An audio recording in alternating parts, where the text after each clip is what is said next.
Hey, welcome to Behind the Scenes on Everything Everywhere All at Once. We're here just scratching paper with some scissors and then photographing it with an iPhone, and that's how you make a movie.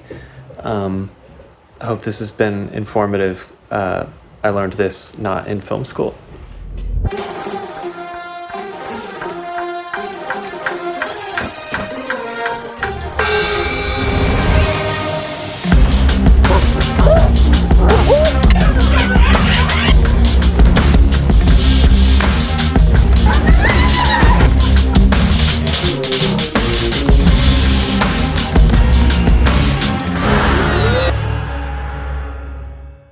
I mean, I was like a giddy schoolboy, to be honest, when they brought it to me, because they said it wants to be Matrix-esque. It's going to be featuring a Chinese family. I was already sold from the jump.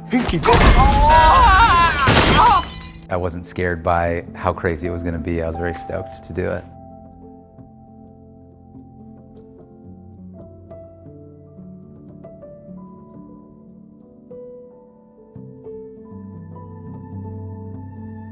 All right, whoever's editing this, we're going to rattle through some EPK questions that were sent over to us. I think like the writing process was just constantly blowing it up and then refining it. And we would kind of throw a lot of things at the wall. Some people think it feels very random, but it's actually what we think it's actually at the core of the movie. But we'd throw things at the wall and then try to just hone it back down into something that was specific to this family and really specific to Evelyn and her journey. Every time I do a film, my reason for doing that film is not just a great script, but also good storytellers. I was lucky because I had met the Daniels beforehand, and so I had a very brief understanding of how their weird brains work. What's that on your bald spot? Whoa! And so I feel like I was at a bit of an advantage because I could hear their sense of humor and their love for beautiful weirdness in the script. What? I asked them, where did this craziness come from? How did you come to think of all these things? And inside the script, there was this scene with the hot dog fingers. I swear, I had it in the back of my mind. This is getting cut out. There's no way. I can't even begin to understand how to do this. Hot dog. Oh my God! My fingers. And also, I think at the heart of this story, it's about chaos. That's the actual villain of this movie. It's not Joe Butchapaki or Deirdre or anything. It's the chaos itself. And so we really had to push that as far as we could in order for the story to actually work, because it's about a family trying to find each other through the noise and chaos. Daniels have been talking about it for a pretty long time. I think originally it was called Bubbles at one point. Hey, Dan. And if you go into their workspace, they have a giant wall of notes, and I think there's a chalkboard and descriptions, and you could start seeing this thing being kind of brewing of Act 1 and Act 2, and these crazy little bubbles and details like fanny pack, raccoon, like you could see all these things, and you're like, what is that? And you're like, oh, it's something, and then they kind of slowly started talking about like the intricacies of it. What's up? Not much. Yeah, it's just in and out. How do we universe jump? What is that? And they had to describe to me how people were able to get their powers. And I've worked with them on another feature called Swiss Army Man, and they had been working on this script for quite a while, and by the time I realized it was ready, it's like, all right, let's dive deep. So did the breakdown, had a buttload of questions, and none of it made sense, but I was on already. Looks like he's humping your head there. It's an added feature. So leading up to this, there weren't a lot of specific conversations about what this was going to be, other than it's gonna, there are gonna be a lot of stunts, a lot of special effects, but not a lot. Really, the first time I read the script was when I learned what we were going to make. The most important thing about having this film family, I think, is the shorthand. So Daniels, obviously, if we have $10 million or if we have $400 million, they're gonna squeeze it, jam pack it with everything that they can throw at it. So with all these people, we just built a shorthand so fast with them that when we were shooting this movie, it was very easy for us to just say, all right, don't worry about that. We're gonna do this. And that only comes when you're really close with your core team. And I think specifically with Larkin and Jason, our DP and our production designer, we could throw things at them last minute and they're down to kind of figure it out because they're problem solvers. They like jumping into the deep end. I love to shot list. It's my Zen garden. Everything we have to shoot today? Oh my gosh, it's a lot of shots. We're probably not gonna make our day. Don't tell the Bonds company. And so I'll go away for a second while Shiner goes and takes care of more important things. And I'll just do a really rough pass of a scene, and then I'll share it with Shiner, and we'll throw it back and forth and refine it. And then the last step is we bring it to Larkin Seipel, our amazing DP, who we've been working with for over 10 years, who basically can look at a shot list and like guess sometimes what we're going for, just because he's in our brain and he's kind of in the middle of this Daniels collaboration in a way that can only come with time. It's nice to kind of create a set of rules, if you will, or sometimes just like an agenda of what you don't want the film to be like too, or how to separate things into places as opposed to what you want something to be. It's more of like, what does this universe not have? And so we just kind of started breaking it down between what universe would be supplemented best, of like what aspect ratio or what color made the most sense, or like how do we ground the real world so that when they go into like a universe where things are different, it visually feels different. So we knew that one of the goals of the movie was to eventually overwhelm the audience, but not too soon. And one of the tools right from the early stages of writing that we knew we would play with is using genre and every filmmaking tool we could to delineate the universes. I have to say, this was one of the most difficult scripts to sort of fully comprehend, to also break down, because the continuity wasn't a traditional script where scene 1 through 5 is day 1, scene 5 through 10 is day 2. It was all over the place, and so I knew in their minds everything made sense in the scripts, but like for me, I was still kind of confused, like, okay, well, what universe is this part? And like, when does Jobu change? Because within scenes, she will change like 5 times. Jobu is infinite, is everywhere and nowhere all at once. And Jobu is whatever Shirley Kurata wants me to wear. Similar to other departments, we worked with Shirley to try to create as much range as possible and make it as mundane but memorable as possible. And then just what kind of a really open assignment was given to her of like, what kind of far reaches can we get to with Michelle and Jobu as they go further and further out? We designed the way she looked. We had she's someone who has no time to take care of herself because she is constantly taking care of her family, her business, and trying to make things work, because otherwise she will be perceived as a failure. She had so many costumes, and I showed up with what I thought like would be great for her Evelyn character. But I also had just like crazy things like, here's a pizza hat, for your sign spinning costume. And the whole time prior to that, I was like, I hope she's not gonna hate me because some of these costumes are so crazy and not glamorous. And when she walked in, she was like, okay, what do I have to try on? And I was like, well, I thought this would be great. And she's like, yes, like for Evelyn's costume, she's like, this is perfect. Yeah, I totally love this. Her style is so playful yet curated. Yeah, so we were like, oh my gosh, she's perfect for the Flights of Fancy and for Jobu, but we weren't sure about the base layer storytelling, like if that would interest Shirley. And we were so happy when we met her and she started talking about how much she loves finding things in Chinatown and how much she loves boomer chic. We said, okay, she can't be polished. She has to be real. So no makeup. In fact, the makeup was added on to make the character older because she's frazzled. Something is off. Your clothes never wear as well the next day. Your hair never falls in quite the same way. A pet peeve of mine is when a character who wouldn't wear tons of makeup and would have stray hairs gets really cleaned up in a movie, and it actually like hurts the story to make a character who would be frazzled look nice. And so the important thing is to make sure the actors are on board with that and make sure the department heads are on board with that. with Michelle's character and her hero look, like we've seen her in so many different beautiful looks. So this was the hardest, I think, of the For film. sure, this was the most difficult look. Out of all of the crazy looks, I think Michelle was the most difficult because she's supposed to look like the worst version of herself. And she's such a beautiful woman. And it was terrifying to like put her in a makeup where she doesn't look gorgeous. It was very scary to be the directors to basically make the beautiful Michelle Yeoh look like an everyday person. Yeah. Michelle Yeoh's assistant, her wonderful assistant Kit, when she first... She was very upset on day one. She was like, you cannot make Michelle look like this. Even when we did her wig fitting, I had talked with the Daniels and like, we definitely want to add gray in her hair. And I was like, okay, well, how much is too much gray? So I kind of test the waters with her and she was like, that's too much. Or like, this is too, so I'd like weave in some darker color to transition it or make it a little bit more dimensional.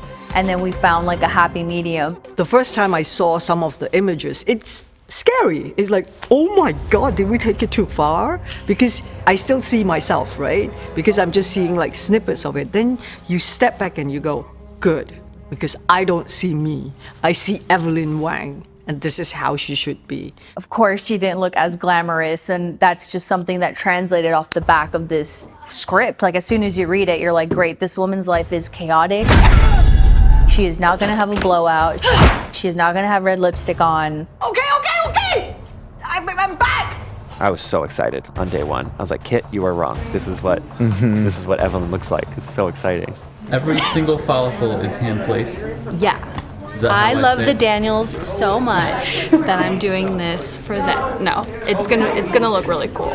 One of the biggest challenges with designing these looks overall was keeping their individuality, no matter what universe we were in. My favorite Jobu costume was definitely the Bagel universe, just because it's kind of a mix of like cult leaders meets like sci-fi. It was sort of open to interpretation, and I think the only direction I really got from the Daniels is like, well, we want the set to be all white. You know, we all had the same challenge where almost every other scene is a different color palette, a different LUT with camera. Everything was changing all the time, and to be honest, it moved so quickly that there wasn't a lot of time to really sit down at a big round table and flesh out things. So it was a lot of very quick communication. So whether it be, you know, the Bagel Temple universe, like we knew that Jobu was going to have this kind of like celestial goddess vibe, and then we're, you know, but we still want to see her skin, we still want to see her face, we still want to see the shape of her head, her, you know, body. I kind of love the idea of mixing something a little bit historical, you know, in the ruff that she wore, but then using, you know, a little bit more futuristic fabrics. I think originally we even might have had like separate ideas until we saw the actual costume and the different textures and colors that Shirley was going to use for this specific look, and that's where everything would change. We're like, okay, great. What else could we recollect that would fit this vibe and fit this world? When Anissa just did the bagel shaped hairstyle, like, and you know, with all the pearls on, you know, for her makeup, matching the pearls that's on her wardrobe, it just all came together and it just felt like so right. The Bagelverse is like some of the most beautiful hair design, and the just like the pearls on Jobu's face, like did everything for me. Like all the close-ups at the end, we shifted the lighting to kind of bring out the pearls and kind of give it like a, and even when we were grading it, trying to create a pearly effect on the skin. There were so many looks, but a lot of it was dictated because we had to work quickly because our shooting schedule was just insane. So a lot of them were like things, for me, it was like pops of color or like things that could be done super quickly that would read really well on camera, that were quick. And the Jobu pop star look is probably my favorite look, where they actually spelled Jobu with her hair onto her forehead. And that kind of changed how we lit the scene, because we wanted to kind of just basically show off, like top light, all the work that they had done and how to highlight that outfit. So a lot of the atrium sequence was top lit from then on and kind of pulsing almost like a rock venue.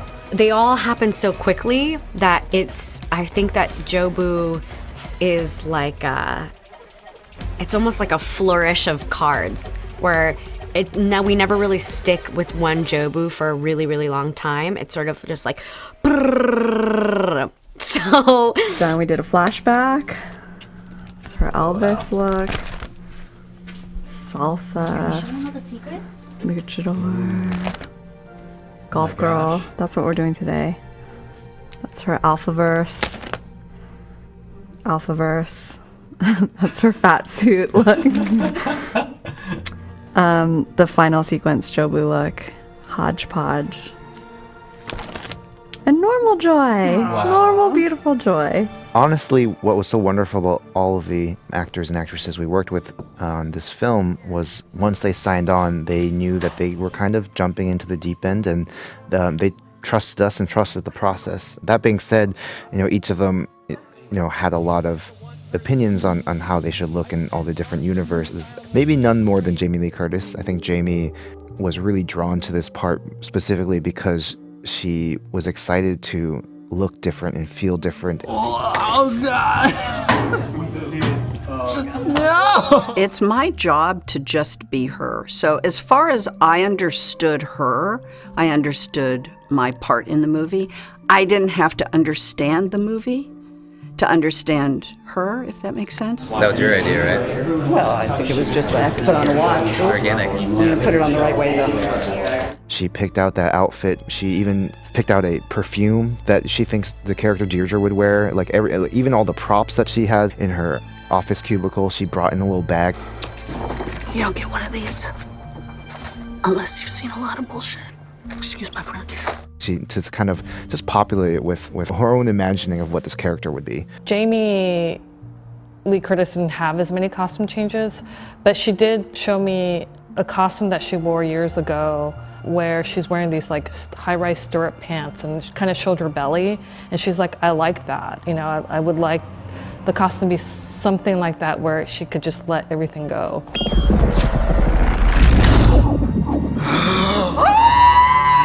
Another way we approach filmmaking is we kind of encourage the actors to form a relationship with the costumers, the hairstylists, and the makeup team, and to just follow their impulses to create a look that feels right to them. And so I think there were a lot of conversations that went on that we weren't even a part of to make sure that each actor felt comfortable with their look by the time they showed up on set. For me, this process has just been that, kind of. The Daniels are very good at bringing in collaborators who are also really creative people on their own.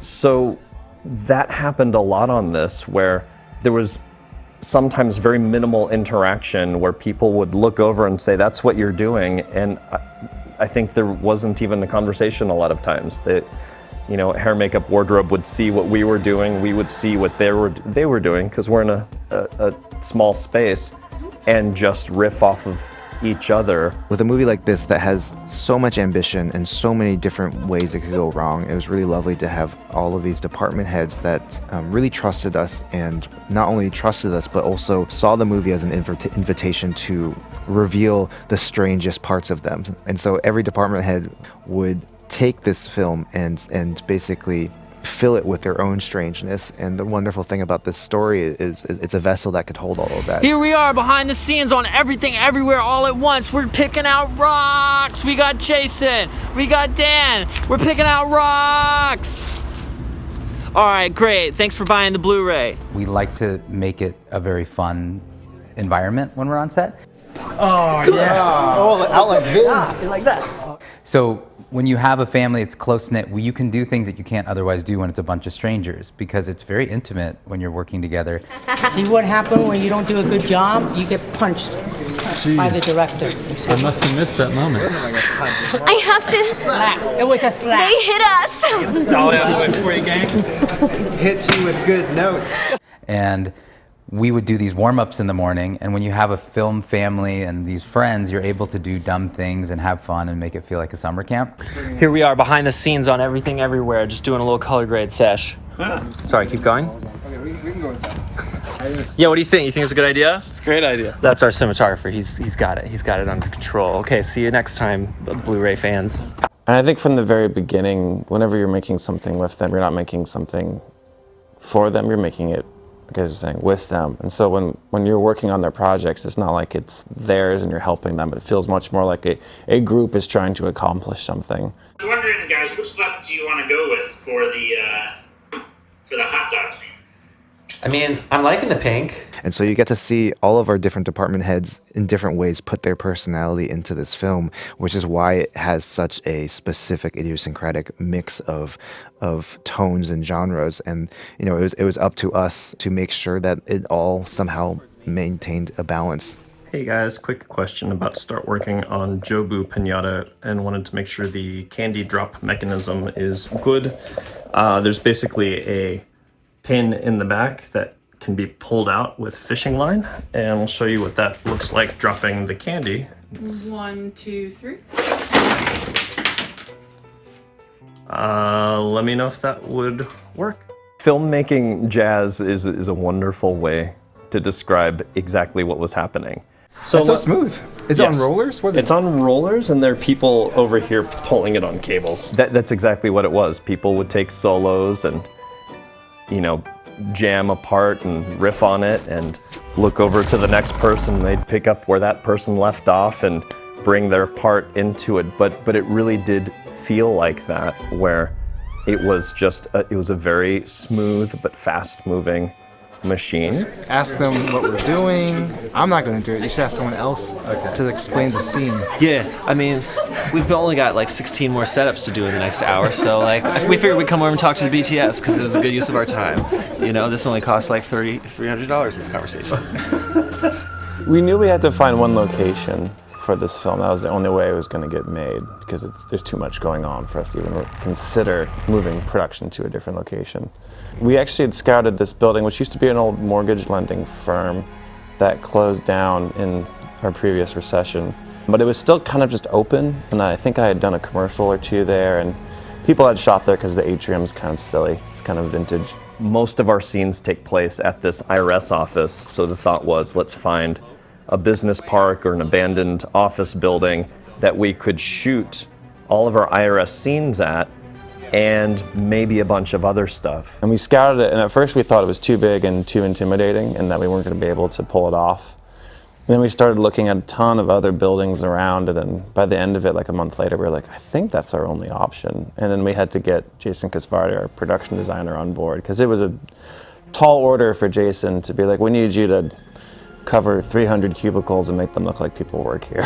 He used resolution as his theme for his production design in terms of quality and how you can let it fall off and it still looks great in camera.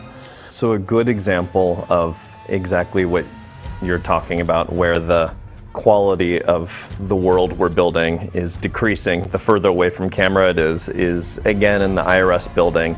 It was, you know, you would see hundreds of cubicles, and the 5 or 6 in the immediate foreground might have real computers with monitors that turned on and had graphics, and then the 20 beyond that might have some dressing with monitors with cardboard cutouts of printed graphics that we pasted on the computers, and they never turned on at all. And the layer behind that was just black cutouts of foam core that we would tape in the corners of the cubicle, and even bulletin boards that were just printouts that we stuck on the walls in the deep background. But the location is that the only way we could make it was because we could build and do different sets all throughout the building. It was our little film studio. So we had our main atrium area where Deirdre's desk is, where the bagel shows up in the big climax. We have all this stuff in this main atrium. But then off of there's like wings where the executive office was. We had the cafeteria where we built the Wong family apartment. Probably my favorite set in the whole piece, and it's like that really fun opening shot that pushes through the mirror.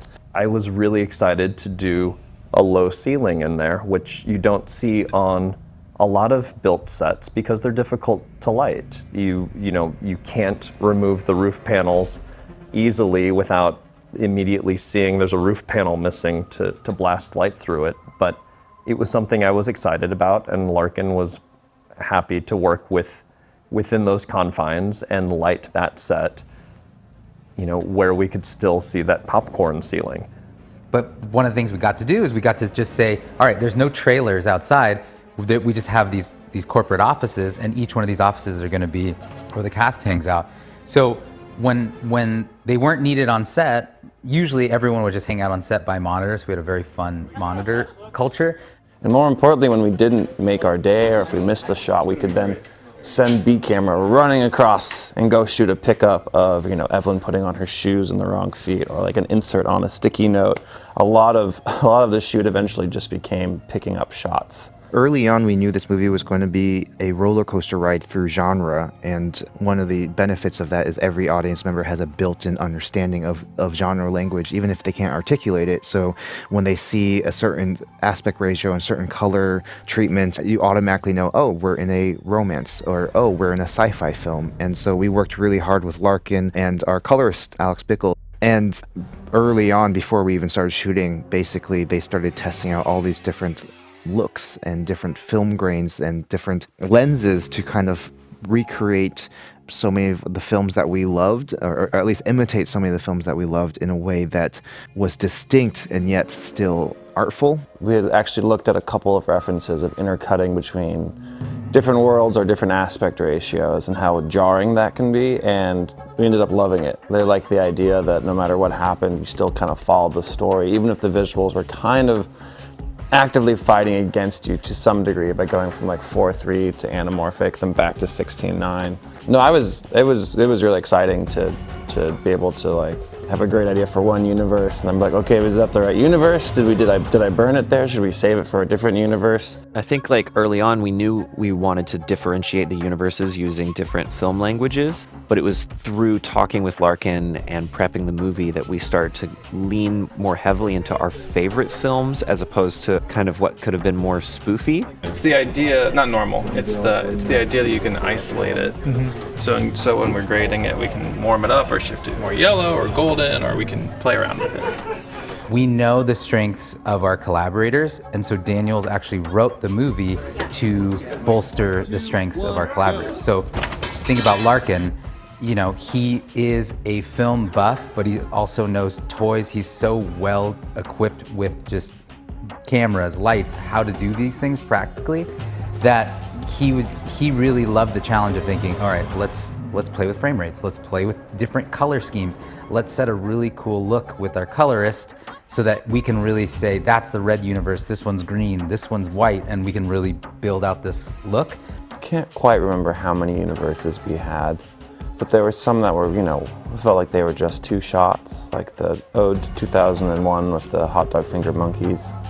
That was a universe that literally, I believe, is 3 shots. You know, it's a wide, a medium, and a close, and we had to get a special set of lenses that were like really messed up, and we're barely able to focus them. Miss Joy! Miss Joy! Larkin? As filmmakers, we're always looking for new challenges, and so it was kind of fun for us to be like, could we try to imitate Carol? Could we try to imitate Wong Kar-wai? Could we try to imitate, you know, all of our favorite films, like The Matrix or even Star Wars? Like, what? In some ways, this was like a fun exercise for us as filmmakers, as students of film. We got to really play in other filmmakers' styles, which was just so fun for us. All right, guys, loop me in. Like the main universe had actually the most lenses because we required the most out of the camera. We had to have anamorphics for the action sequences, and then like anamorphics that didn't distort so you could shoot wide shots in close places. Then we had to have spherical to shoot height speed of it. It was a mix of everything. There were conversations about whether or not we wanted to use every single camera just so that we could say that in press. And my biggest regret is not shooting the rock scene in IMAX. And so we just kind of started breaking it down between what universe would be supplemented best, of like what aspect ratio or what color made the most sense, or like how do we ground the real world so that when they go into like a universe where things are different, it visually feels different. But, you know, playing with all these film formats, but not only thinking about the formats, the scope, but also the colors and the themes, and then the grain and the frame rates and all that stuff, and how to tell the story cohesively and know when, as a viewer, I don't think many people could think back and say, oh right, it expanded, the bars expanded and the screen opened up in these moments, but we feel it subconsciously. Your movie in one word. That's 2 words. 1 word. Excess. This film the options editorially were pretty much limitless. And I don't mean that in terms of narratively, but stylistically, you know, and somewhat narratively, they were very open and experimental in the way that they were approaching this, which allowed me to be just as open and experimental. He's one of the first editors we've ever worked with who could truly surprise us in a way that was like exciting, because we're so opinionated about editing. You know, to find someone who can surprise us and sometimes outdo us is such a gift. They have it all. They've written it. They're directors and editors. They're in their head. They know exactly what they want and need, and yet allow you to play.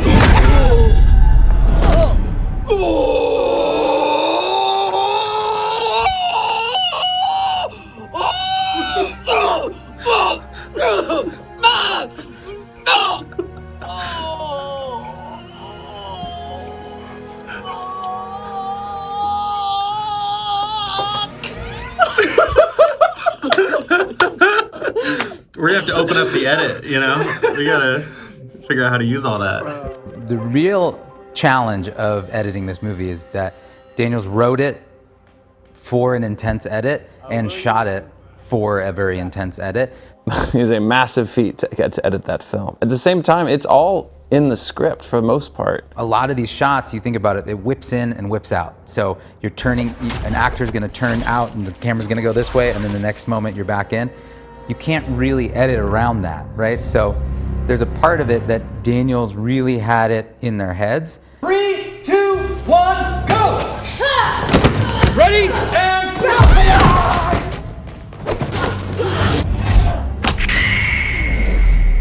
But even while we were shooting it, there are many scenes where I'm confused, specifically towards the end when Jobu's jumping between universes and she's in the laundromat and she's in the Bagelverse, but they're in the Rock universe, and you're just talking to the Daniels being like, where are they looking? And they're like, she's gonna look left, and then Jobu in the other verse is looking right, and then when we cut back, they're both in the Rock universe.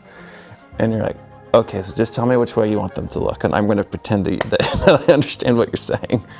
Hey y'all, welcome to Behind the Scenes on Everything Everywhere All at Once. Having a ton of fun here, wearing our masks. Oh man, all the fans want to know, what was our favorite part of editing? What do you think, Paul? I don't have time for this. We're busy. His favorite part was how we didn't have time. A lot of the way that we made the movie work when we're cross-cutting between universes and trying to blend all these scenes together without the audience feeling lost was just experimentation and using our intuition of when it was overwhelming, when it was too much. Between the three of us, it really was just this really super collaborative process where we were just passing around projects constantly, taking turns with different scenes, having discussions and giving each other notes, and sometimes just saying, you know, forget it, I want to play with this now, give it to me so I can test some stuff out. The freedom was like, there, just approach this as if you don't have to approach it as if this is a movie and it needs to operate in this certain way, and it needs to be structured in this certain way. We can just throw all that out and treat this as its own unique entity and build it as if we're building it from the ground up without any kind of filmic foundation, you know? And that was really, really exciting. And also, you know, scary. We have to thread a very specific needle. Like, if the hot dog hands don't pay off and it pulls people out of the movie, or some of the fight scenes with the butt plugs, like that pulls people out of the movie, then we fail. But if it allows people to let go of their inhibitions, let go of their preconceived notions of what a movie should be, and that lets them fall further into the movie, then we succeeded. I approached the action stuff with just pure excitement and love, and that was the first thing I ever cut, was the fanny pack fight. I was so excited to cut it.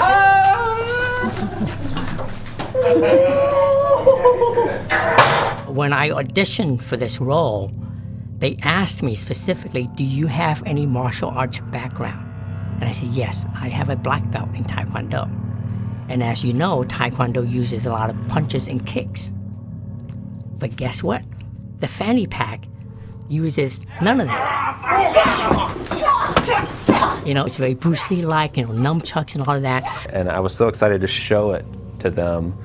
And then they showed it to the crew and the cast like the day after I finished it, just to show how well it was working.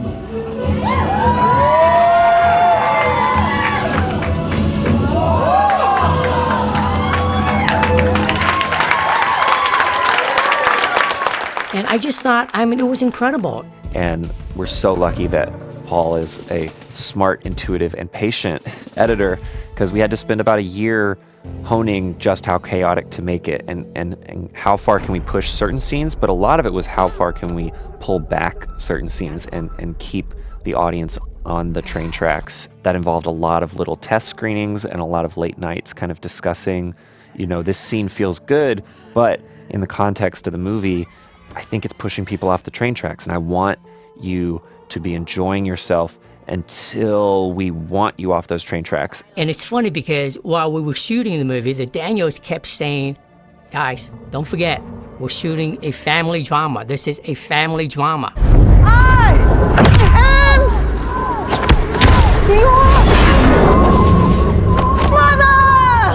I think the beauty of this is in all that chaos and all the things that is going on, in every universe, it talks about the family.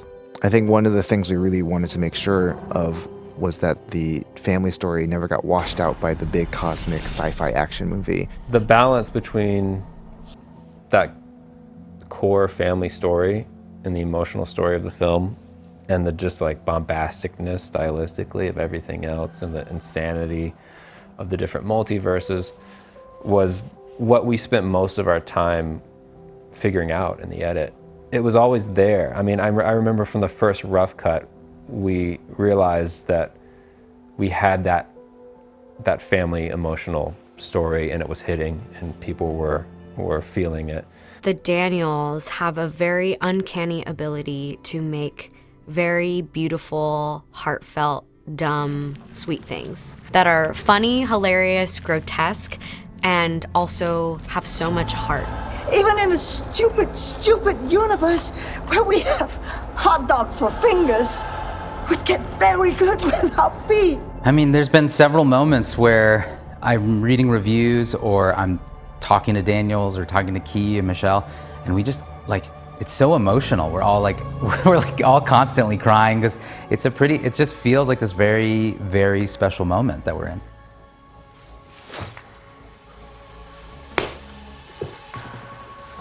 What the fuck are you doing? It's been so incredible watching audiences watch this movie and just fully let themselves get taken up and swept away by this experience. And by the end, you know, for the ones who really connect with the film, to see themselves in this movie in ways that even we couldn't have predicted. It's been really cathartic and fulfilling, and it's everything that we want out of the filmmaking process.